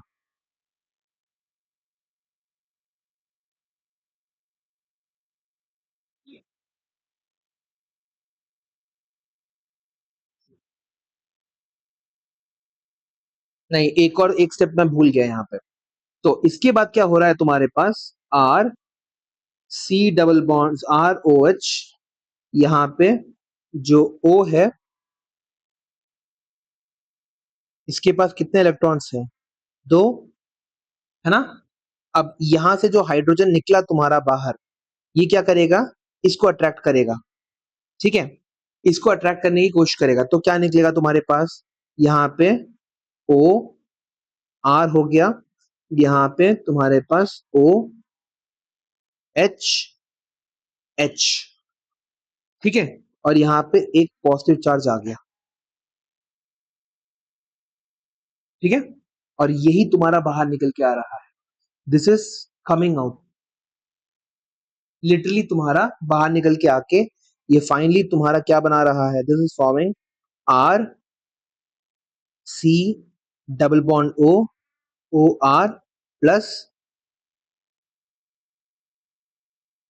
H2O प्लस, ठीक है, ये वाला, ठीक है, ये बन जा रहा है। समझ में आ गया? ये तुम्हारा ग्रुप बाहर निकल के आ जा रहा है। Proton transfer in the tetrahedral intermediate converts the hydroxyl group into OH2 plus. This OH2 plus being better leaving agent is eliminated as a neutral water molecule. ये तुम्हारा जो OH2 प्लस है वो तुम्हारा H2O के फॉर्म में बाहर निकल के आ जा रहा है, ठीक है। समझ में आ गया? It is literally coming out as your what, हाँ, H2 के फॉर्म में। यहाँ पे तुम्हारे पास एक लोन पेयर ऑफ इलेक्ट्रॉन से तुम्हारा बॉन्ड बना, फिर तुम्हारे पास H प्लस साइंस, देखो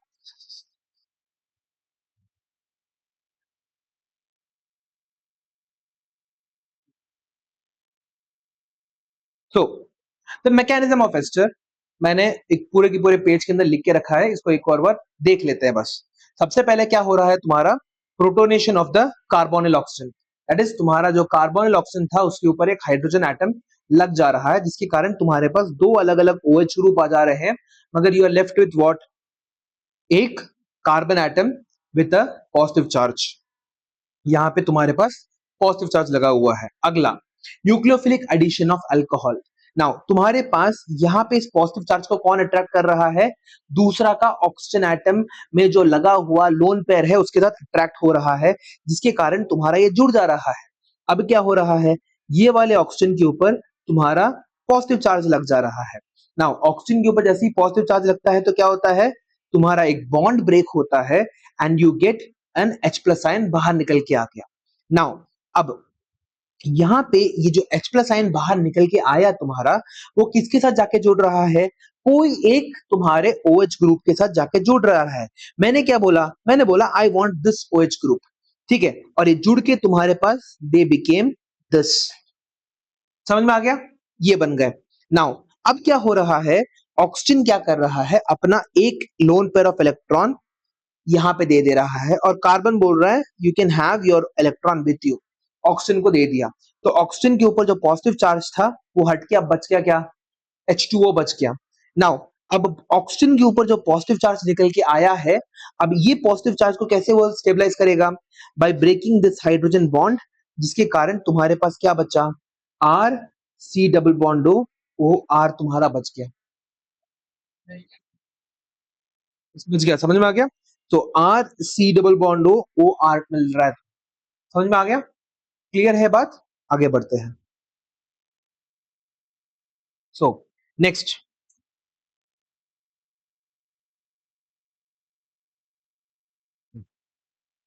नेक्स्ट टॉपिक जो हमारा निकल के आता है वो है फॉर्मेशन ऑफ एनहाइड्राइड्स। एनहाइड्राइड्स का मतलब क्या होता है? एक पानी के मॉलिक्यूल को अगर तुम हटा दिए तो तुम्हें एनहाइड्राइड मिल जाएगा। Now carboxylic acid on heating with mineral acids such as H2SO4, P2O5 give corresponding anhydrides. Acid anhydrides. So पानी का मॉलिक्यूल हमारा हट जा रहा है, R C double bond O H तुम्हारा H प्लस और P2O5। P2O5 क्या है? Phosphorus pentoxide. नहीं, तुम्हारे पास जो P2O5 निकल के आ रहा है इन द प्रेजेंस ऑफ हीट, तुम्हारा एक वाटर मॉलिक्यूल तुम्हारा बाहर निकाल दे रहा है, प्लस H2O बन जा रहा है। CH3 C double bond O OH, ये जो है तुम्हारे पास वो क्या बना रहा है? H प्लस और P2O5 के साथ रिएक्ट करके तुम्हारा CH3 C double bond O तुम्हारा CH3 प्लस H2O निकल के आ रहा है। ठीक है, इसको हम लोग क्या बोल रहे हैं? Ethanoic anhydride. तो बेसिकली तुम्हारा जो एनहाइड्राइड है उसके अंदर दो अलग अलग चेन निकल के आ रहे हैं। ये दो अलग अलग चेनों के कारण तुम्हारा क्या बन रहा है? What is happening? ये दो अलग अलग चेन बनने के कारण तुम्हारा double the amount of carbon atoms तुम्हारे एनहाइड्राइड के अंदर जुड़ रहा है। समझ में आ गया? एक H2O मॉलिक्यूल निकलने के कारण double the amount of carbon atoms तुम्हारे जुड़ जा रहे हैं। ठीक है, आगे बढ़ते हैं। नेक्स्ट reactions with तुम्हारा phosphorus trihalides, phosphorus pentahalides and thionyl chlorides। phosphorus trihalides मतलब PCl3, phosphorus pentahalides मतलब PCl5 और तुम्हारे पास thionyl chloride। ठीक है, now the hydroxyl group of the carboxylic acid behaves like that of an alcohol and is easily replaced by a chlorine atom on treating with PCl5, PCl3 or SOCl2। RCOOH plus PCl5 gives you, तुम्हारे पास क्या मिलेगा? तुम्हारे पास RCOCl plus POCl3 plus HCl निकल के आ जाएगा। ठीक है, उसी तरह से RCOOH plus PCl5 gives you RCOCl plus H3PO3 मिल जाएगा। ठीक है, और फाइनली तुम्हारे पास क्या हो जाएगा? RCOOH in the presence of SOCl2 thionyl chloride हमें क्या मिलेगा? RC double bond OCl plus तुम्हारा SO2 प्लस HCl मिल जाएगा। सो ये रिएक्शंस तुम्हें पढ़ के कहीं पे कुछ याद आ रहा है? ऐसे पहले इससे भी रिएक्शंस किए हैं कहाँ पे? Halo alkanes and halo arenes के अंदर सेम कार्बन कॉपी है। थायनिल क्लोराइड का जब रिएक्शन होता है तो क्या निकल के आता है तुम्हारे पास? आर हाँ नहीं, थायोनिल क्लोराइड के अंदर जब तुम रिएक्ट कराते हो, हाँ हाँ हैलो अल्केन, तो बेसिकली तुम्हारे पास क्या निकल के आ रहा है? तुम्हारा SO2 और HCl तुम्हारे गैस की तरह बाहर निकल के आ जा रहे हैं, इसके कारण तुम्हारे पास सिर्फ और सिर्फ प्योर कंपाउंड बच रहा है, RC double bond OCl करके। Thionyl chloride reagent is preferred to carry out reactions because the other two products obtained are gaseous and escape the reaction mixture, making the purification of the products easier। तुम्हारा जो products का जो purification होता है वो और आसानी से हो पाता है। ठीक है, थाइनिल क्लोराइड समझ में आ गया? थाइनिल क्लोराइड का हम लोग PCl3 और PCl5 में तुम्हारा सेपरेशन करना होता है, मगर POCl3 के अंदर तुम्हारा डायरेक्टली क्या निकल रहा है? तुम्हारा प्रोडक्ट बन रहा है, दैट इज तुम्हारे पास यहाँ पे RC डबल बॉन्ड Cl। समझ में आ गया? Now what is RC double bond Cl? Acyl chlorides, ACYL chlorides, acyl chlorides बोला जाता है इनको। आगे बढ़ते हैं। Reaction with ammonia. Carboxylic acid reacts with ammonia to give ammonium salts, which on further heating at high temperature gives us amides। ठीक है, तो सबसे पहले हमें क्या देगा? अमोनियम सॉल्ट मिल जाएगा। दैट इज तुम्हारा यहाँ पे जो H है ना, वो तुम्हारा हट के NH4 प्लस O माइनस बन जाएगा। और उसको अगर हम लोग उसमें से एक H2O को बाहर निकाल दिए तो हमें क्या मिलेगा? RCONH2, अमाइड जिसको बोला जाता है। ठीक है, सबसे पहला तुम्हारा ammonia converted itself into the ammonium ion. ठीक है, जो H प्लस आयन बाहर निकल के आया था उसको NH3 ने पकड़ा और अपने आप को NH4 प्लस बना दिया। यहाँ पे ऑक्सीजन के ऊपर माइनस चार्ज है, वहां पे तुम्हारा अमोनियम के ऊपर पॉजिटिव चार्ज है। नहीं समझ में आ रहा है? एक सेकंड रुको, देखो R तुम्हारे पास COOH है तुम्हारे पास। ठीक है, तो इसको मैं क्या लिख सकता हूं? R C double bond O OH। ठीक है, R C double bond O OH तुम्हारे पास है। इसको तुम किसके साथ रिएक्ट कर रहे हो? इन द प्रेजेंस ऑफ NH3 के साथ रिएक्ट करा रहे हो। NH3 के साथ रिएक्ट कराते हो क्या हो रहा है? सबसे पहले पानी में ये क्या कर दे रहा है? अपना एक H प्लस आयन को खो दे रहा है। तो R C double bond O तुम्हारा O माइनस प्लस यहाँ पे NH4 प्लस निकल के आ गया। यहाँ पे माइनस, क्योंकि एक हाइड्रोजन यहाँ से लिटरली यहाँ पे जंप किया है। अब देखो, लुक एट दिस, क्या हो रहा है? अमोघ और तनिष्क, अगर क्या बोलते हैं, कुछ बोलो यार, कुछ रिएक्ट करो। मरे हुए कद्दू की तरह बैठे क्यों हो तुम लोग? समझ गया तो कुछ तो तुम्हारा हाँ ना बोल सकते हो क्या तुम लोग? हाँ, चप्पल उतार के मुंह पे फेंकना है क्या? हाँ, उसके बाद अगर तुम बोलोगे तो मैं वो भी करने के लिए तैयार हूं, फेंक देता हूं डायरेक्टली। कोई रिएक्शन तुमसे नहीं मिल रहा है मेरे को, यस या फिर नो, कहां बोल रहे हो अमोघ? सो यहां पे R C double bond O तुम्हारे पास यहां पे क्या हो रहा है? O minus. ठीक है, और यहां पे तुम्हारे पास प्लस H प्लस आ गया। अब अमोनिया जो है NH3 जो है ये अपने साथ क्या लेके बैठा है? एक लोन पेयर ऑफ इलेक्ट्रॉन को लेके बैठा है, और ये लोन पेयर ऑफ इलेक्ट्रॉन तुम्हारा इसके पास जाके जुड़ जा रहा है, जिसके कारण तुम्हारे पास क्या बन रहा है? NH H H H, यहाँ पे एक प्लस साइन बन गया। तो इसी को हम लोग क्या बोलते हैं? NH4 plus. अब ये NH4 प्लस तुम्हारा यहां पे जाके जुड़ेगा तो क्या बन जाएगा तुम्हारे पास? RC double bond O minus और NH4 प्लस तुम्हारा बन गया। अब इसमें से तुम्हारे पास एक H2O को बाहर निकाल दो, एक ऑक्सीजन ये तुम्हारा हट गया, एक दो हाइड्रोजन तुम्हारे यहां से हट गए, तो तुम्हारे को क्या मिलेगा? विल यू गेट तुम्हारा acid amide RC double bond O NH2 मिल जाएगा। आगे बढ़ते हैं, next acetic acid plus ammonia हमें क्या देगा? अगेन तुम्हारा सबसे पहले ये जो H है ये तुम्हारा अमोनियम आयन क्रिएट करेगा, दोनों के दोनों बॉन्ड बना देंगे, अमोनियम एसिटेट बन गया। अब अमोनियम एसिटेट को जो तुमने हीट किया तो यहाँ पे यहाँ से दो हाइड्रोजन और यहाँ से एक ऑक्सीजन निकल के तुम्हारा क्या निकल के आ रहा है? What is happening here? तुम्हारे पास R CH3 CONH2, अगेन तुम्हारे पास एसिटामाइड बन गया। समझ में आ गया?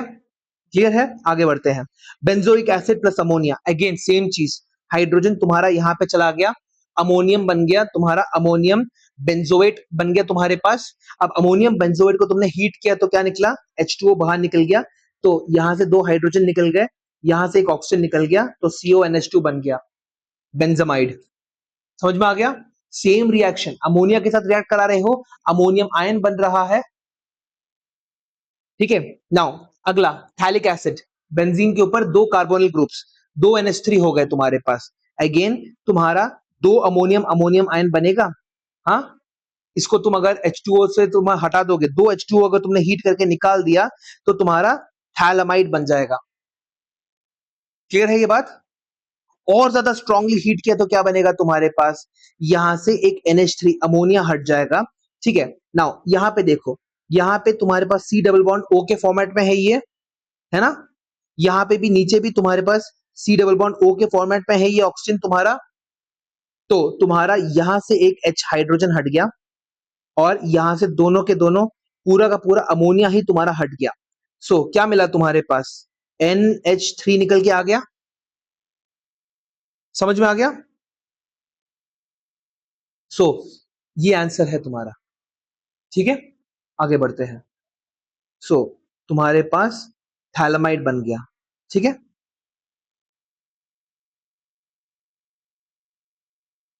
थैलामाइड से थैलिमाइड। आगे रिडक्शन, रिडक्शन के अंदर क्या होता है तुम्हारे पास, carboxylic acid are reduced to primary alcohols by lithium aluminium hydride and easily and more easily with diborane. Diborane क्या होता है, B2H6। ठीक है, BH3 BH3 B2H6 वो होता है diborane. Now carboxylic acid are reduced to primary alcohols by LiLH4 lithium aluminum hydride, yeah, and are more easily by diborane.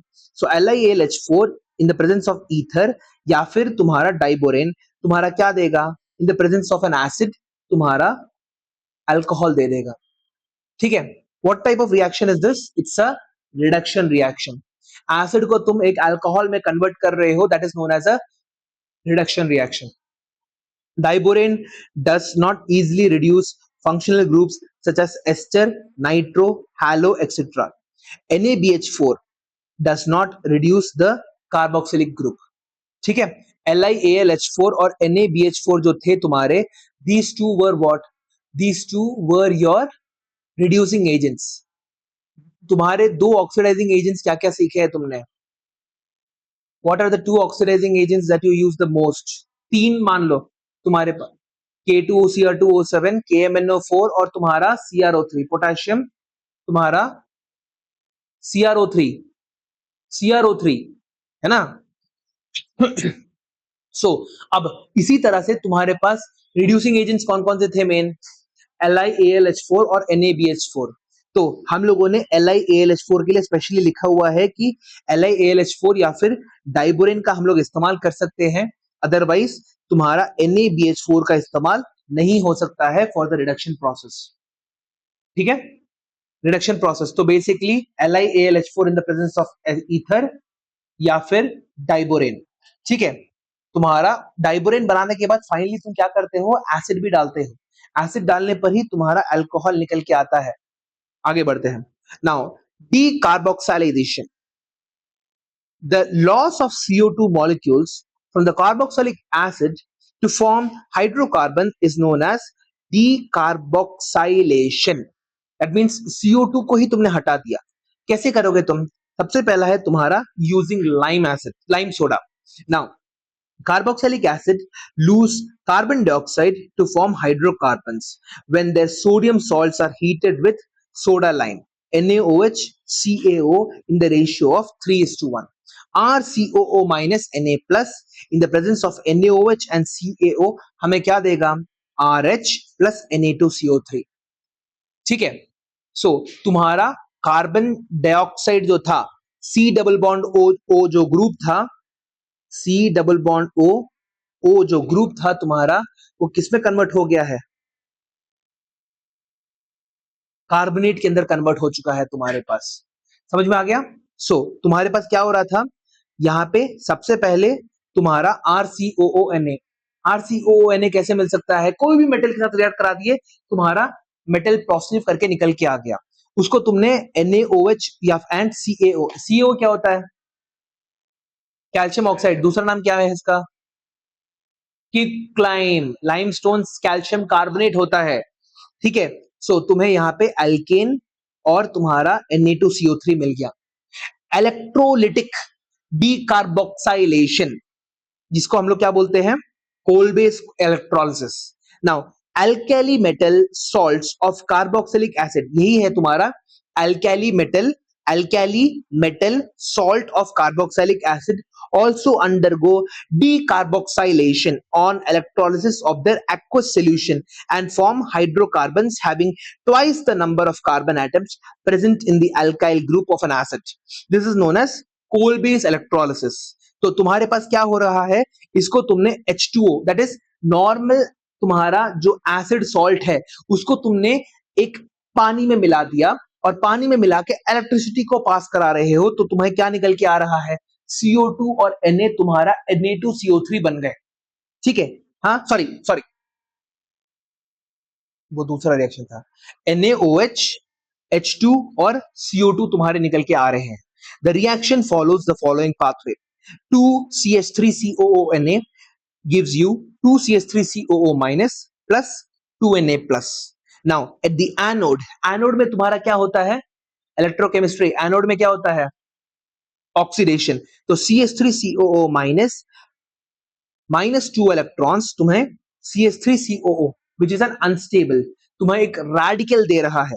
ठीक है, ये जो अनस्टेबल रेडिकल है ये तुम्हारा टूट जा रहा है इनटू एल्केन CH3, ये भी तुम्हारा रेडिकल है, तुम्हारा CO2 बाहर निकल के आ गया। नाउ ये दोनों के दोनों रेडिकल क्या करेंगे? अपना बॉन्ड बना देंगे, CH3 सिंगल बॉन्ड CH3 बना देंगे, और कैथोड में तुम्हारे पास क्या हो जाएगा? H2O रेडिकल प्लस एक इलेक्ट्रॉन तुम्हारा OH माइनस और H प्लस बना देगा। ठीक है, H रेडिकल तुम्हारा क्या करेगा? यहाँ पे H2 मॉलिक्यूल बना देगा। तो इसको एक और बार फिर से देख ले। कोलबेस रिएक्शन तुम्हारा पूरा का पूरा अगर एक्सप्लेन करने के लिए आ रहा है तो सबसे पहले शुरुआत कहां से करोगे? वी विल टेक क्या, कौन सा salt? A carboxylic salt of an alkali metal. ठीक है, अल्कैली का तुमने क्या किया? कार्बोक्सिलिक सॉल्ट ले लिया, उसको तुमने पानी में मिलाया, इलेक्ट्रोलाइज कर दिया। ठीक है, तो तुम्हारे क्या मिला? CH3 CO2 H2 और NaOH। और ये रिएक्शन हुआ कैसे? तुम्हारे पास एनोड में क्या हो रहा था? CH3COONA तुम्हारा जैसे ही पानी में जाता है, CH3COONA जब भी तुम्हारा पानी में जाता है ये टूट के CH3COO माइनस और Na प्लस बना देता है। ठीक है, तो तुम्हारा ये जो एनायन है वो किसके पास जाएगा? एनोड के पास जाएगा। एनोड में तुम्हारा CH3COO माइनस तुम्हारा क्या करेगा? यहां से तुम्हारे 2 इलेक्ट्रॉन तुम हटा दे रहे हो, तो तुम्हें क्या मिलेगा? CH3COO। ठीक है, CH3COO तुम्हारा एक डॉट बना के मिल जाएगा। नाउ यहां पे तुम्हारा क्या हो रहा है? ये CH3COO जो है तुम्हारा अनस्टेबल है, तो तुम्हारे पास क्या मिल रहा है? 2CH3 रेडिकल, एक इलेक्ट्रॉन साथ में रहने वाला एक रेडिकल मिल रहा है। तो यहां पे प्लस तुम्हारा यहां पे क्या हो रहा है? CO2। नाउ यहां पे CH3 रेडिकल मिलके तुम्हारा क्या बना रहे हैं? CH3 सिंगल बॉन्ड CH3 बना दिए। This is what your alkane, carbon dioxide. ठीक है, और यहां पे फिर क्या निकल रहा है तुम्हारे पास? H2O, ये भी तुम्हारा रेडिकल है। हाँ, H2O रेडिकल क्या करेगा? तुम्हारा प्लस एक इलेक्ट्रॉन ले लेगा, तुम्हारा यहाँ पे OH माइनस प्लस एक H रेडिकल निकल के आ जाएगा। 2 हाइड्रोजन रेडिकल मिलके क्या बनाएंगे तुम्हारे पास? H2 गैस निकाल देंगे। सो क्या क्या तुम्हारा आउटपुट निकल के आ रहा है? What are the various outputs that you are having? H2 gas is your output, तुम्हारा carbon dioxide is your output, तुम्हारा NaOH जो है वो बाहर निकल के आ रहा है, और at the same time CH3। अब तुम्हारे लिए एक क्वेश्चन है, NaOH कहां से आ रहा है तुम्हारा? हाँ, सोडियम आयन ऑलरेडी था तुम्हारे पास, हाइड्रोक्सिल आयन ऑलरेडी था तुम्हारे पास, सोडियम और हाइड्रोक्सिल आयन मिलके क्या बना दिए? NaOH बना दिए। सो द फाइनल जो हमारा पार्ट है, substituting reaction in the hydrocarbon part, तुम्हारा जब पूरा का पूरा COOH ही हो जाता है।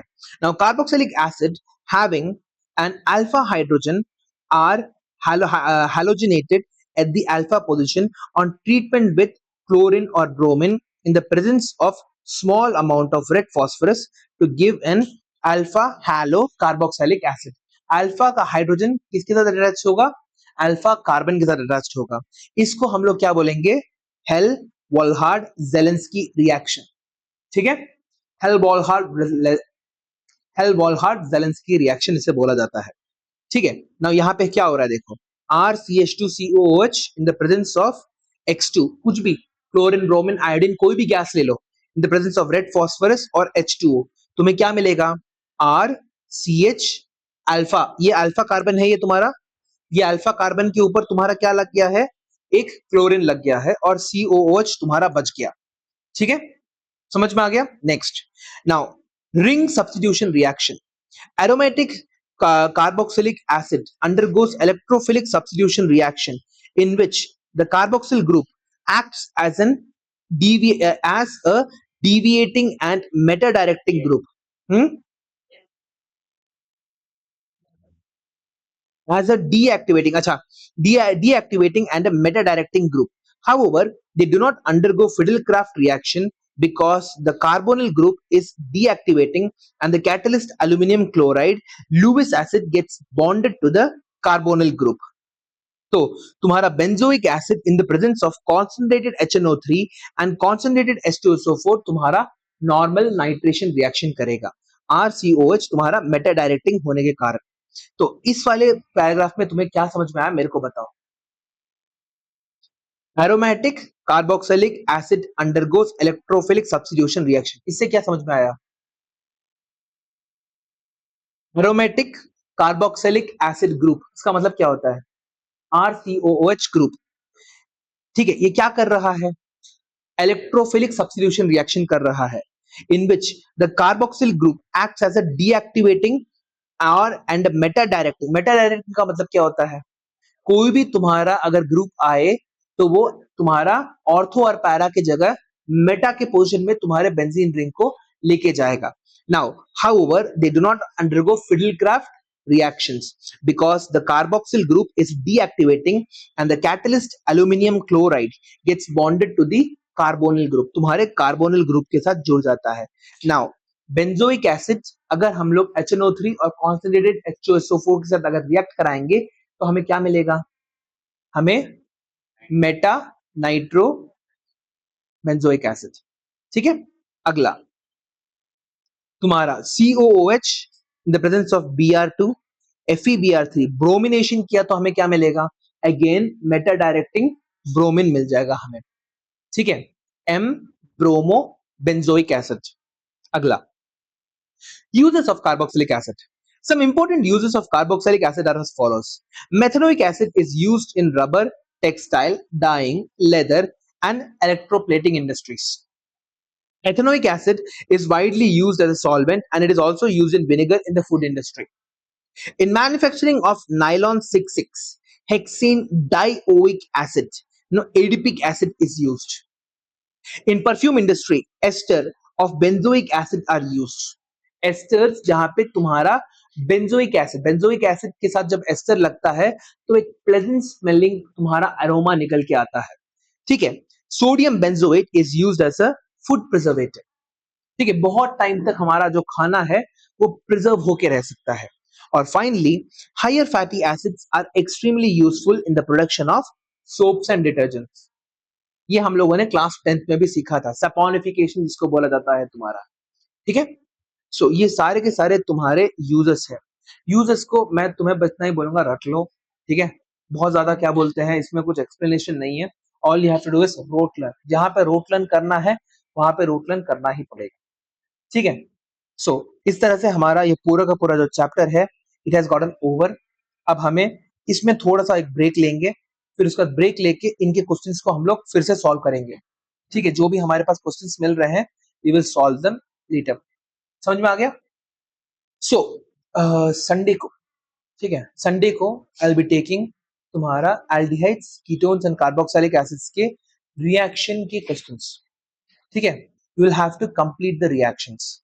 जितने भी रिएक्शंस तुमने आज सीखा है उन सबको रट्टा लगा लो. अगर तुम्हें सेंस लगा के करना है वो कर लो, रट्टा लगाना है करो, तुम्हारी मर्जी. इट विल बी लाइक 1 घंटा या फिर 45 मिनट्स का एग्जाम होगा. सारे के सारे रिएक्शंस को तुम्हें लिखना है. हाँ, पूरा ही होगा. हाँ, अभी तो तुम्हारा क्या बोलते हैं तो याद कर लो.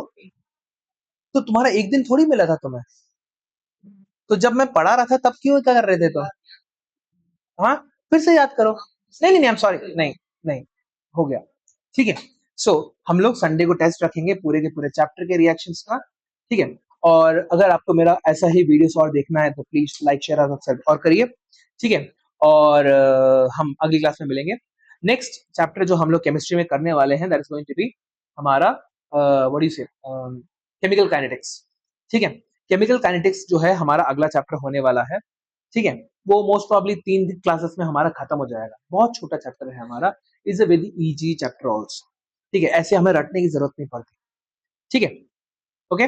तो अगली क्लास में मिलते हैं, चलो बाय।